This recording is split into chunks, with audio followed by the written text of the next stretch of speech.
Dito ako ngayon sa sasakyan. Dito ako sa sasakyan, naglilinis, nagbabacuum. Ayan.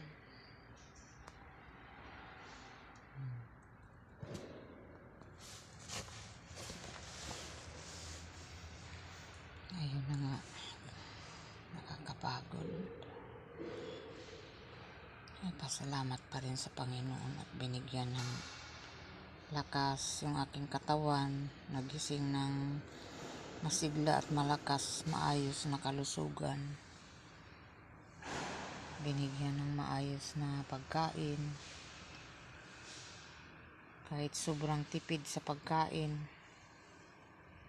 tinitipid ko rin guys yung binibigay nila sa akin na 3,000 a month na pang food allowance. Sobrang tipid na talaga yun. Tinitipid ko na talaga kasi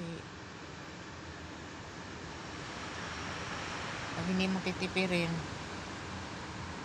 pag kinuwinta mo yun 100 a day lang, yung mahal-mahal ng bigas, ang mahal-mahal ng kanin, 25 ang isang order, 20, ganyan.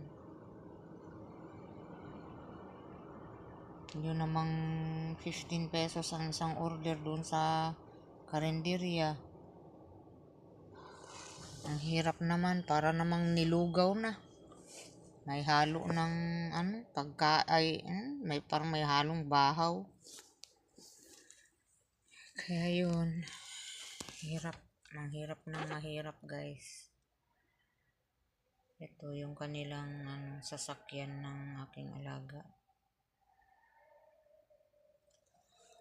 Binabakyum ko siya sa loob kasi hindi na, pag pinaparkarwas nila to sa labas lang, hindi na sa loob kasama. Kaya yung labas, ang labas lang yung binabakyum ko. Ganun talaga, kailangan para sa pamilya sipag lang ang kailangan at pagtitiwala sa Panginoon. Ganun lang yun, pagtiwala lang tayo sa Diyos guys. Hindi naman niya tayo pababayaan, basta maging fit lang tayo sa Panginoon. Kada buntag magpasalamat ta sa iyaha nga